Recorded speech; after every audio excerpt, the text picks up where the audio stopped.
Assalamualaikum warahmatullahi wabarakatuh dan salam sejahtera. Hari ini kita sambung lagi pelajaran kita dalam bab 3 sebatian karbon. Hari ini kita pergi kepada topik 5.2 hidrokarbon. Sebatian hidrokarbon ialah sebatian karbon organik yang terdiri daripada unsur karbon dan hidrogen sahaja. Bila sebut hidrokarbon, dia hanya ada dua unsur sahaja, iaitu karbon dan hidrogen. Sebatian hidrokarbon daripada sumber semula jadi. Pembentukan sebatian hidrokarbon daripada sumber semula jadi ialah seperti rajah 5.5 dan 5.6. Kalau kita tengok rajah 5.5 ni ialah pembentukan petroleum dan gas asli, sementara rajah 5.6 ialah pembentukan arang batu. Yang atas ni petroleum dan gas asli. Okey, kalau kita tengok daripada rajah ni, pembentukan petroleum dan gas asli ni, dia adalah daripada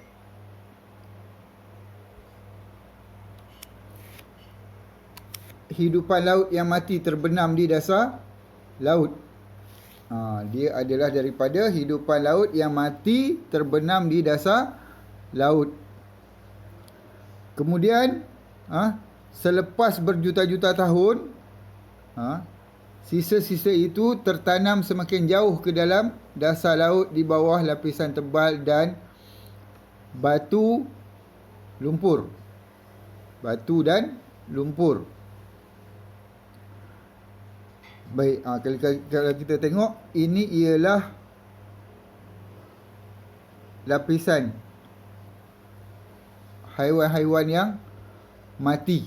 Haiwan-haiwan yang mati berjuta-juta tahun dulu, kemudiannya dia telah dilapisi, tertanam di dasar laut tu di bawah lapisan yang tebal.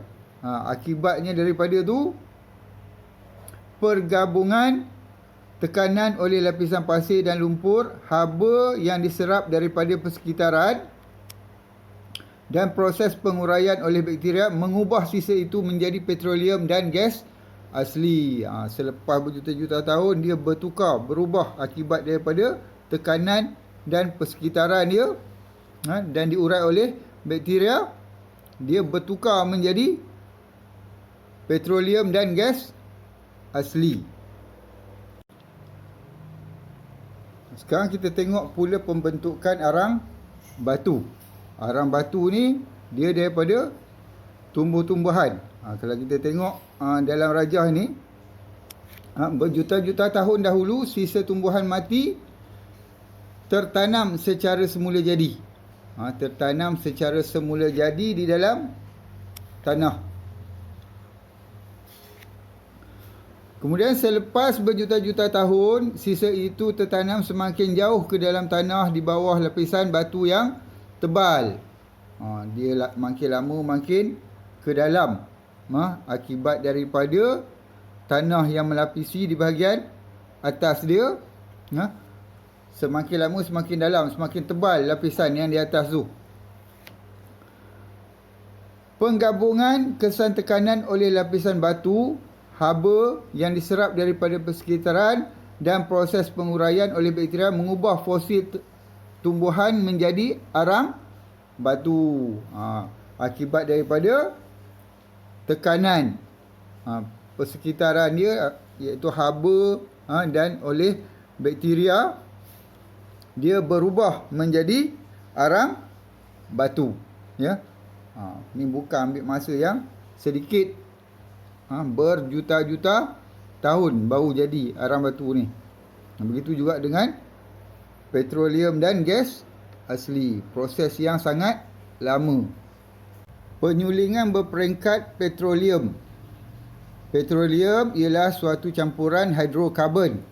Campuran hidrokarbon ini perlu diasingkan melalui proses penyulingan berperingkat sebelum pecahan-pecahan petroleum ini dapat digunakan.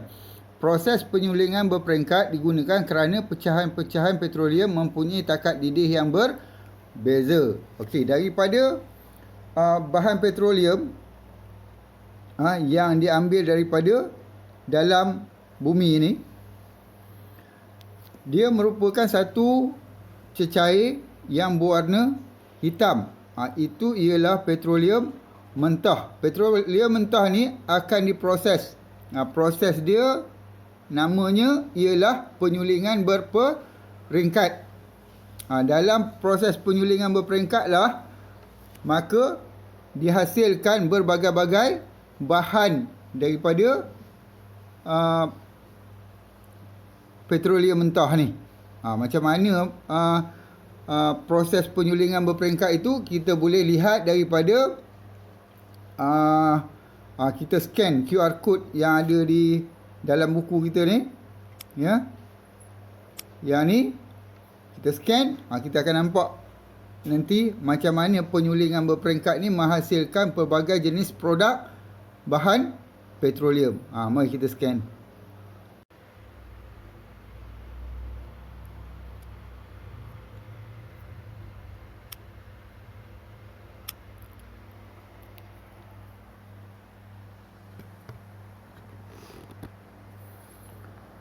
Okey, ini dia gambar rajah penyulingan berperingkat petroleum.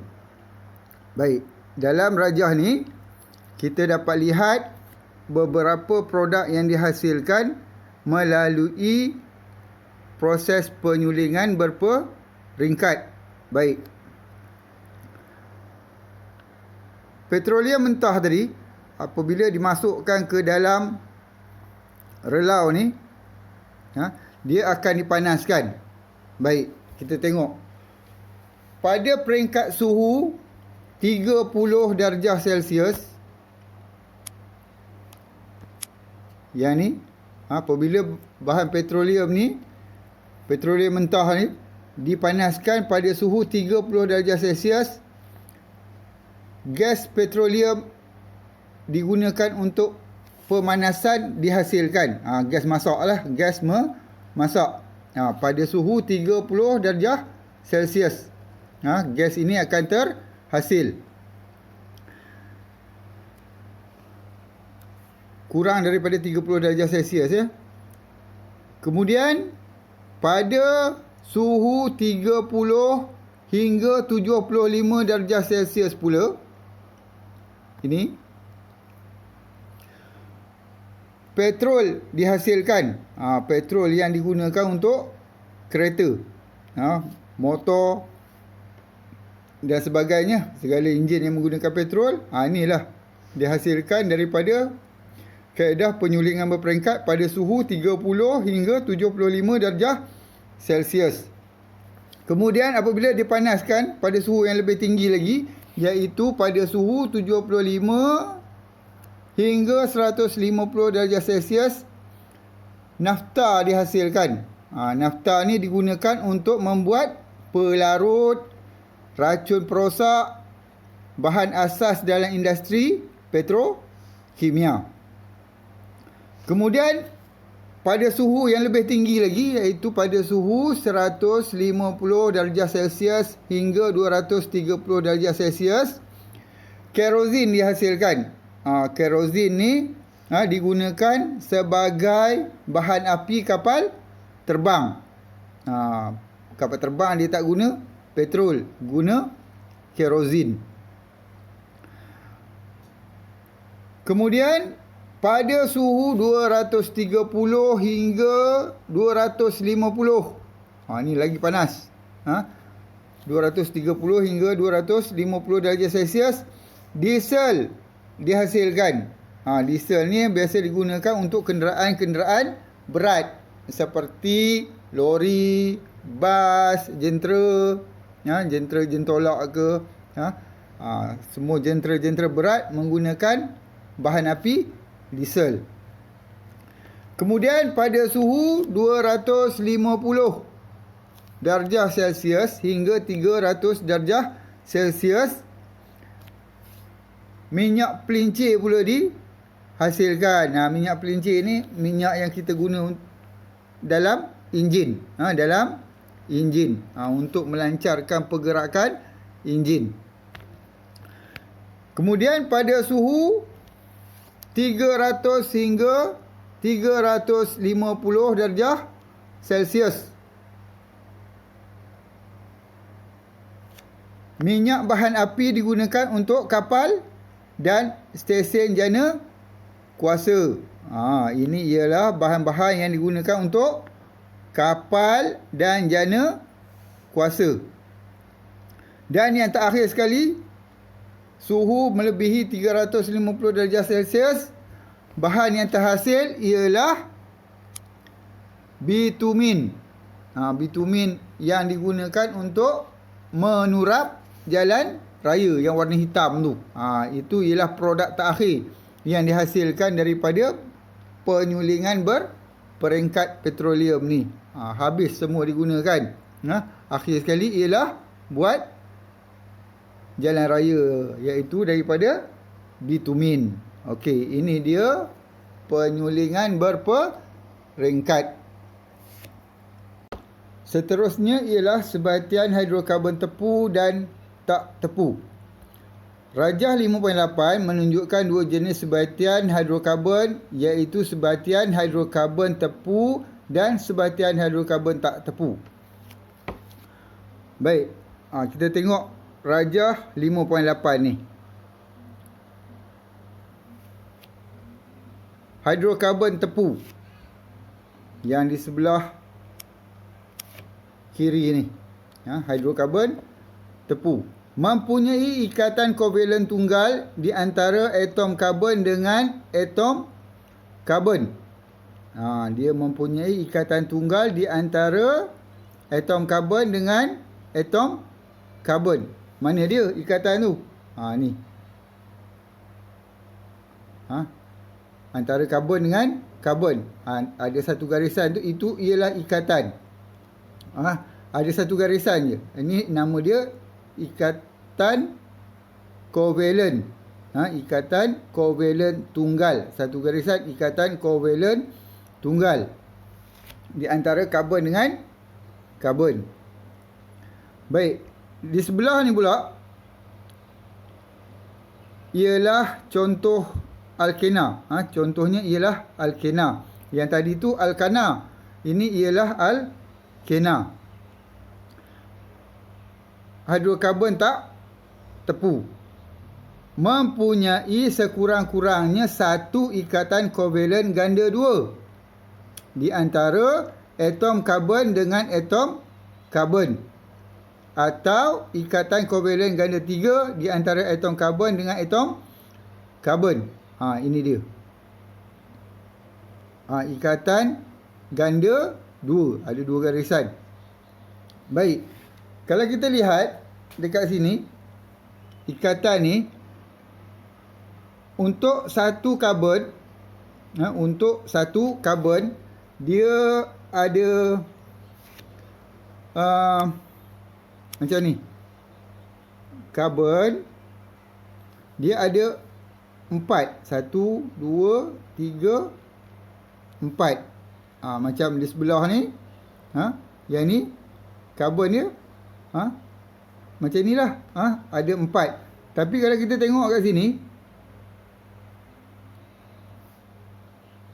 hidrogen dia ada 2 je. Kalau kita tengok kat sini, hidrogen dia ada 3 kan.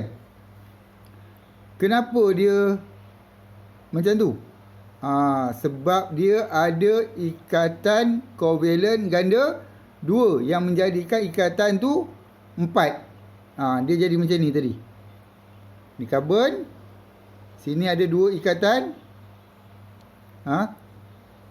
Sini 1, sini 1. Jadi semua ada 4. Karbon dia boleh ikat 4, ya. Baik. Tapi kenapa dia tak tepu? Tak tepu. Kalau kita tengok dekat sini, dia ada ruang. Sini ada ruang. Ini dinamakan tak tepu. Kalau di dalam ni, setiap bahagian ni ada hidrogen. Ada hidrogen. Ini hidrokarbon tepu.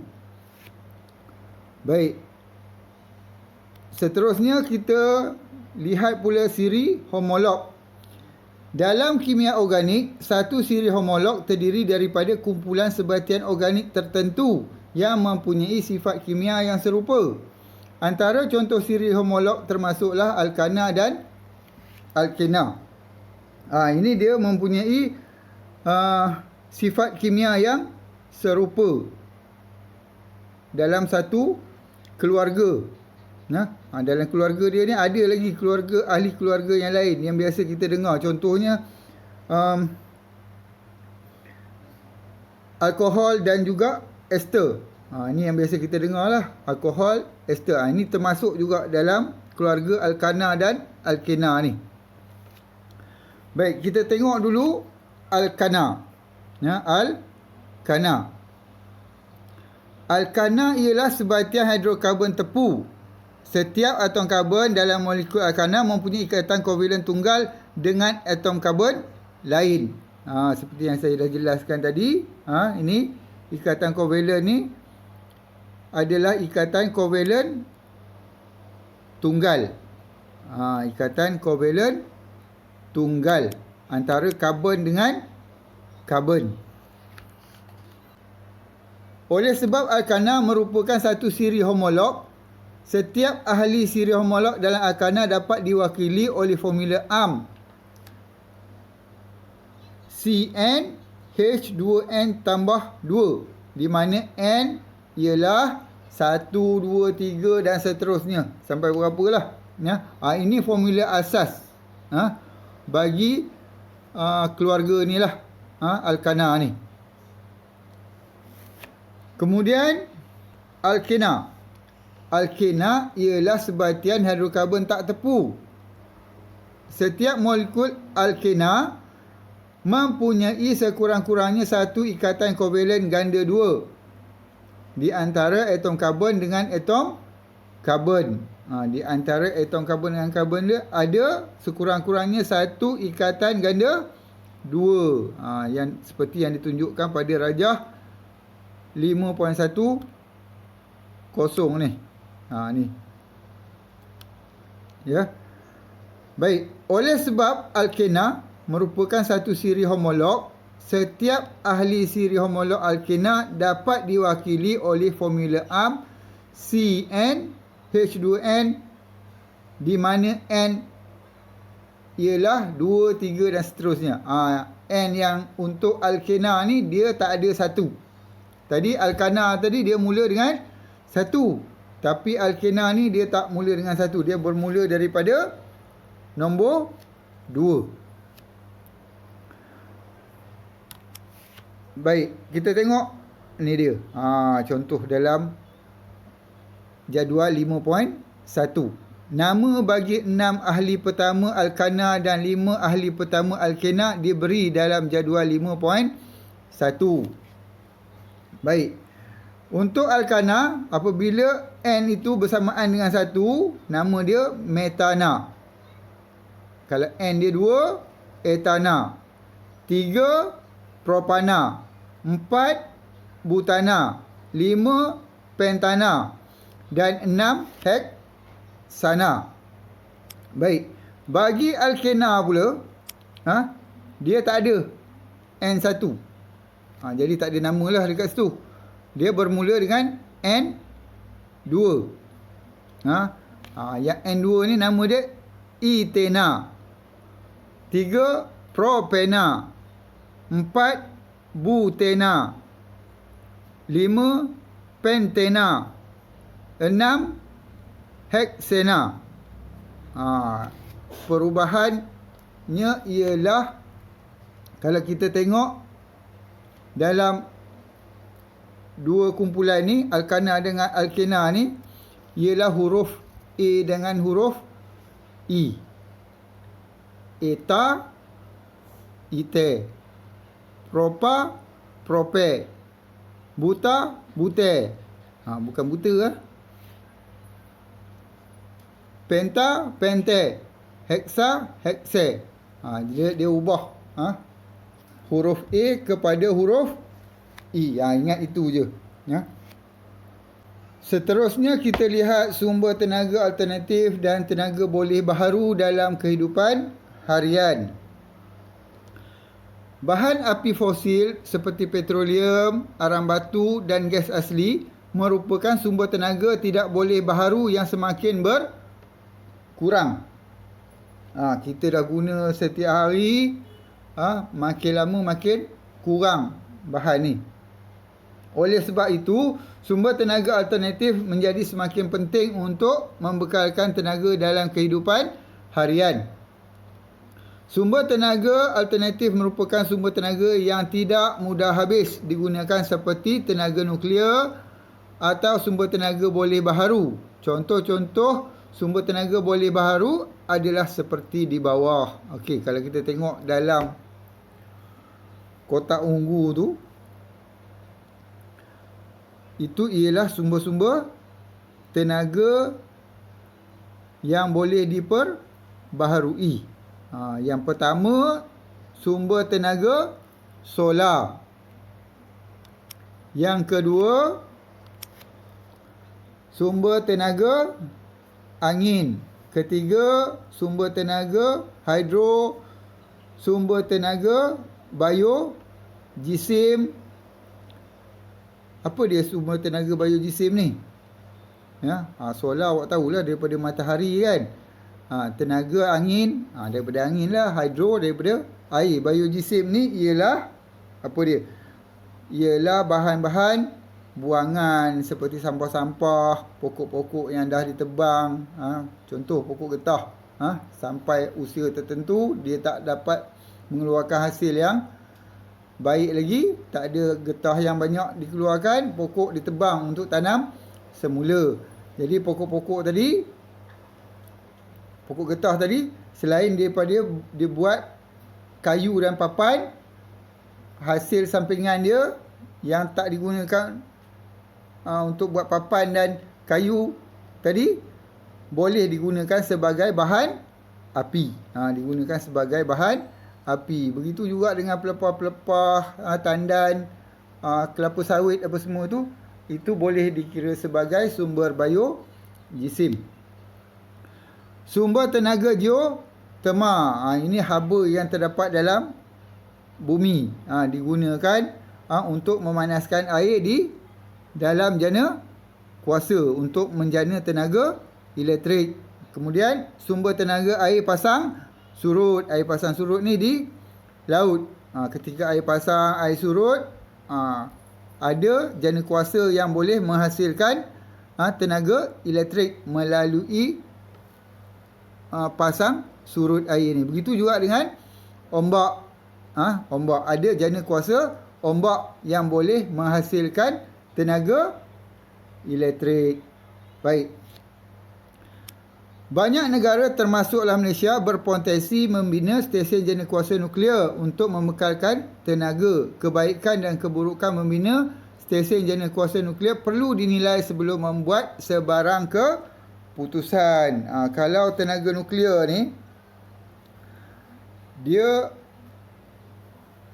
bahan dia sikit tapi dapat menghasilkan tenaga yang banyak. Itu kelebihan nuklear ni. Tetapi dari segi pengendaliannya, dia memerlukan pengendalian yang sangat teliti. Sebarang kesilapan boleh mendatangkan kemudaratan. Sebab tenaga nuklear ni kita tahu dia menghasilkan sinaran radioaktif. Kita takut bahan-bahan radioaktif ni nanti dia akan terlepas keluar, menyebabkan pencemaran air, pencemaran tanah dan sebagainya, dan seterusnya akan mengganggu hidupan di persekitaran jana kuasa tu. Apabila ini berlaku, ini dah jadi tak selamat. Okey, itu sahaja tentang topik 5.2 hidrokarbon. Diharapkan murid-murid semua telah pun faham